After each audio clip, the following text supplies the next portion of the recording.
Hello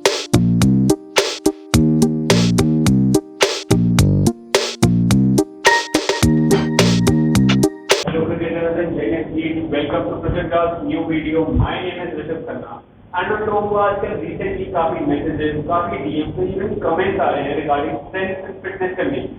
So we have a very special guest on our video today. The man जिन्होंने Delhi Delhi cricket team के साथ काम किया है, बीसीसीआई कैंप का पार्ट रह चुके हैं, मुंबई क्रिकेट एसोसिएशन के साथ जुड़े हुए थे. The man himself, Yuvraj Salvi. Thank you sir यहाँ आने के लिए इतने शॉर्ट नोटिस पे. आई होप जो हमारे सेशन होगा वो हमारे व्यूअर्स के लिए, एस्पायरिंग क्रिकेटर्स के लिए काफी बेनिफिशियल हो.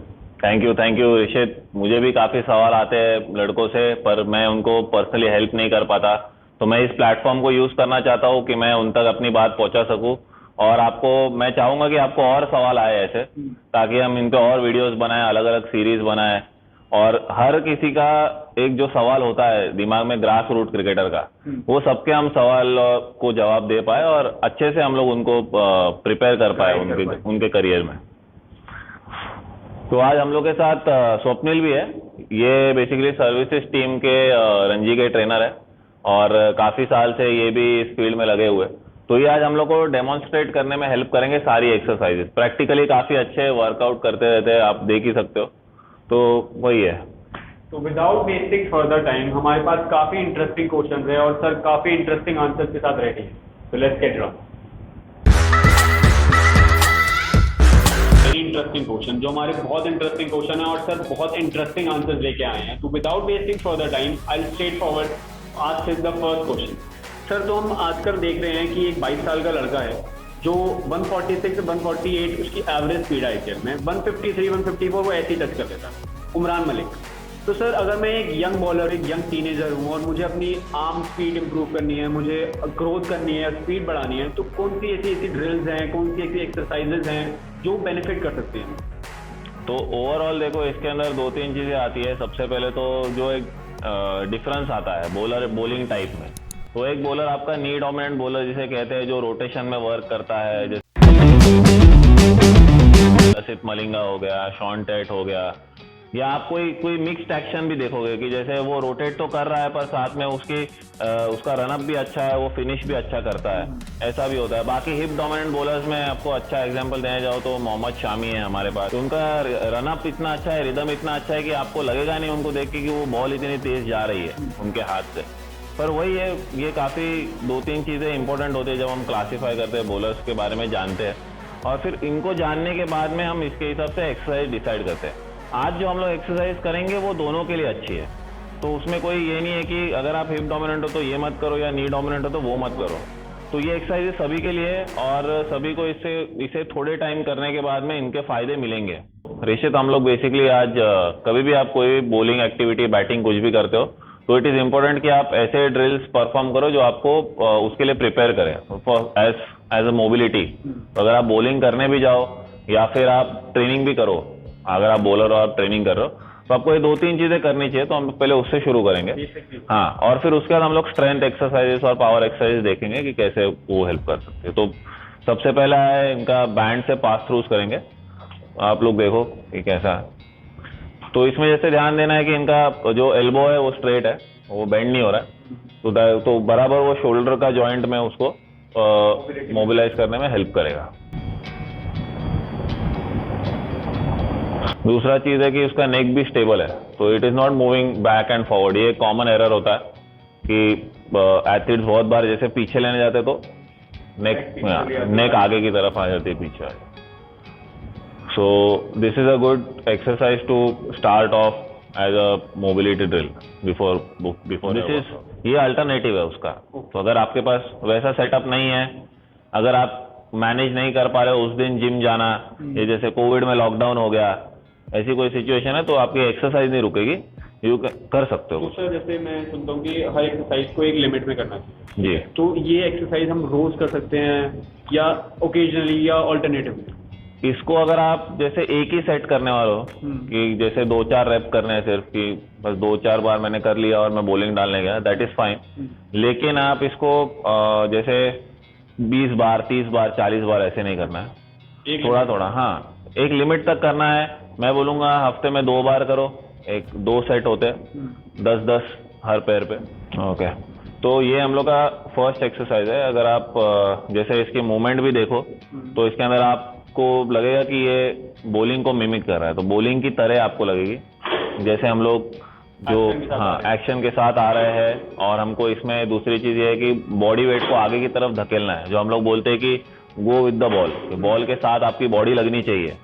तो यहाँ पे हम लोग वही ट्राई कर रहे हैं कि हम लोग बॉडी लगाए और वेट जो है वो कंपैरेटिवली हल्का है। जैसे ये एथलीट है तो स्ट्रांग है, ये और हैवी जा सकता है, बट हम लोग को इंश्योर करना है कि वेट इतना रहे कि इसका हाथ फ्रीली मूव हो, ये एकदम ऐसे मतलब रिस्ट्रिक्टेड तरीके से एकदम धीरे ना करे इसको, तो तेज रहे, जितना तेज कर सकते हैं और जितना वेट के हिसाब से कर सकते हैं, बिकॉज अल्टीमेटली हम लोग फोकस इसी पे कर रहे हैं कि तेज कैसे डालना है।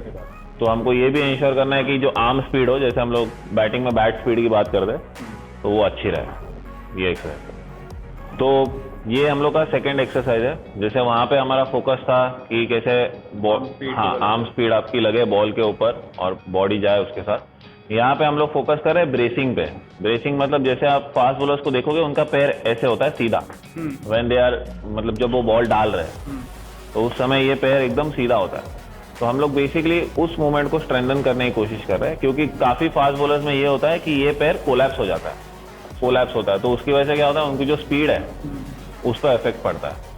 तो that is the reason why we are using this exercise. इसमें वेट का कितना इंपॉर्टेंस है, अगर हम प्री वेट करें या कितने वेट के साथ करें, क्या है उस चीज को सही करना? सबसे पहली चीज तो आप जब भी वेट को कंसिडर करें कि मैंने कितना वेट उठाना चाहिए, तो आपको ये इंश्योर करना है कि जैसे अभी ये एथलीट ने इतना वेट लिया हुआ है, अगर ये इसमें अगर 5-5 किलो और ऐड करे तो इससे इसकी मूवमेंट स्लो होगी क्या, सेम एक्सरसाइज पे। अगर स्लो बहुत ज्यादा हो रही है तो दिस वेट इज मतलब ये वेट सबसे सही है उसके लिए। That is how we decide. बाकी उसके अलावा अगर बॉडी वेट करें तो बॉडी वेट में यही है कि आप फिर कोई एक्सटर्नल लोड आप पे डाल ही रहे हो खुद पे, तो इट इज बेटर कि आप उसको वेटेड ही करो। आप ऐसे वेटेड कर सकते हो, या फिर जैसे नीचे जैसे ग्राउंड पे है तो ग्राउंड पे लाइक बैंड्स होते हैं, तो आप बैंड लेके आप ये कर सकते हो। ड्रिल है, इसमें हम लोग बेसिकली फोकस करें हमारे टी स्पाइन पे, जो थोरैसिक स्पाइन सेंटर है। तो इस कंसर्न के साथ रहते कि बैक में मुझे स्टिफनेस लग रहा है, मुझे स्टिफ लग रहा है, काफी टाइट सा लग रहा है, तो थोड़ा सा वो एक स्टिफनेस को रिलीज करने के लिए कि मुझे बॉलिंग करते वक्त ट्रेनिंग करते वक्त कंफर्टेबल फील हो, तो मैं क्या करूँ। तो this is one of my मतलब फेवरेट ड्रिल जो आप ये बेसिक वार्म अप्स में आती है। बट अगेन ये काफी कॉमन क्वेश्चन होता है फास्ट बॉलर्स का कि मुझे अगर मेरी बैक अगर स्टिफ लग रही है तो मैं क्या कैसे उसको ये इस एक्सरसाइज को बोलते हैं med ball receive and throw. तो जब भी हम लोग ये एक्सरसाइज को देखेंगे तो आपको पता चलेगा कि ये काफी बॉलिंग को ही मिमिक करती है, वैसे के वैसा मूवमेंट है।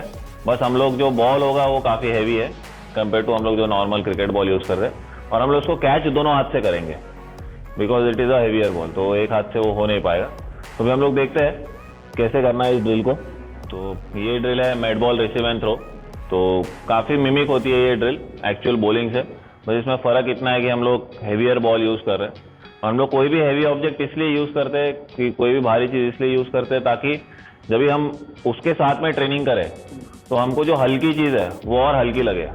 वैसे नॉर्मली आप लोग देखते भी रहोगे कि काफी बॉलर्स मेड बॉल थ्रोज वगैरह करते हैं मैच में। अगर आप वार्म अप देखो, कोई भी इंटरनेशनल मैच हो, IPL हो, तो उसमें भी इस तरीके की काफी ड्रिल्स की जाती है, बट हमको उसके बारे में इतना पता नहीं होता कि ये कैसे करनी है, कितना kg का बॉल होना चाहिए, कैसे एग्जीक्यूट होंगी ये सारी चीजें। तो आज देखेंगे।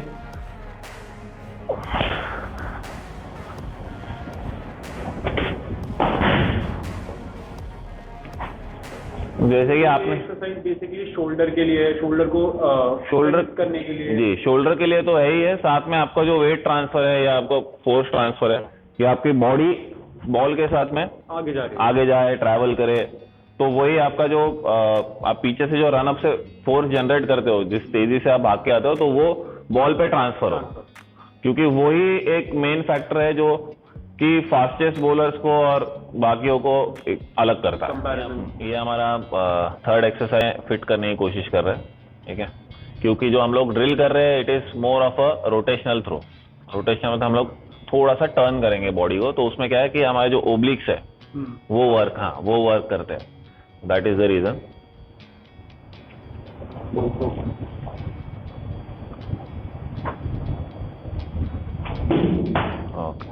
तो जैसे कि आप देखोगे कि इस ड्रिल में भी जो इक्विपमेंट है, हमारे पास बैंड्स है, मेडिसिन बॉल है, ये भी ग्राउंड पे इजीली अवेलेबल है। तो अगर हम लोग ये कंसिडर कर रहे हैं कि कोई लड़का है जिसके पास जिम एक्सेस नहीं है, तो वो भी इस ड्रिल को अपने पार्टनर के साथ, अपने कलीग के साथ कर सकता है। और इससे भी स्पीड इंप्रूव होने की काफी चांसेस है। और इसमें हम लोग एक्चुअल एक ऑब्जेक्ट यूज कर रहे हैं टू थ्रो इट। हमने इसके पहले जितने भी ड्रिल्स किए, देवर मोर ऑफ वो ऐसे ड्रिल थे कि जिनमें कोई बॉल नहीं था कि जिसको हम जिम का हो गया या वैसे था। तो ऋषित, ये हमारी 4th एक्सरसाइज है। इसके अंदर इसको बोलते हैं बैंडेड पोगो जंप्स। तो पोगो जंप्स हम क्यों करते हैं कि हमारा जो पैर का कांटेक्ट टाइम है, जो नीचे पैर हमारा कितनी देर जमीन पे रहता है, उससे क्या होता है कि हमारी जो बॉडी जितना भी ताकत प्रोड्यूस करती है, तो वो ग्राउंड में एब्जॉर्ब हो जाती है। तो आप जितना कम टाइम स्पेंड करो और अपने बॉडी को पुश करो, उतना आप, जैसे रनअप है आपका, बॉलिंग का रनअप है, तो आप भाग रहे हो, तो उसमें अगर आपका रनअप स्मूथ नहीं है, तो ऐसे ड्रिल्स आपको काफ़ी हेल्प करेंगे कि आपका ग्राउंड कांटेक्ट टाइम कम हो और उससे आपकी। ये हम लोग का लास्ट ड्रिल है आज का, तो इसको स्विस बॉल टैंट्रम्स बोलते हैं। आप अगर इस एक्सरसाइज को ध्यान से देखोगे तो इसमें आप इम्पोर्टेंट नोटिस करोगे कि आपके जो मसल फाइबर्स है वो एकदम क्विकली, मतलब फास्ट तरीके से कॉन्ट्रैक्ट हो रहे हैं। तो नॉर्मली हम लोग जो भी एक्सरसाइज करते हैं, या तो हम, जैसे हमने देखा, हमने थ्रोस किए या फिर हमने कोई स्ट्रेंथ की एक्सरसाइज की, पर उसमें इतने फास्ट कॉन्ट्रैक्शंस आपको नहीं देखने मिलेंगे और इतने कम टाइम में। तो ये भी एक ड्रिल है कि जो आपको हेल्प करेगा टू जनरेट फोर्स। ये आपका हाथ क्विकली आएगा बॉल पे, जब भी आप ये पोजीशन में हो, फास्ट बॉलर कोई भी है, तो वो क्विकली अपना शोल्डर से बॉल डिलीवर कर पाएगा, कि आर्म स्पीड इंप्रूव होगा। तो सर, थैंक यू आज यहाँ पे आने के लिए और हमारे व्यूअर्स के लिए इतनी अच्छी ड्रिल्स और इतनी काफ़ी बेनिफिशियल हो may be, and thank you.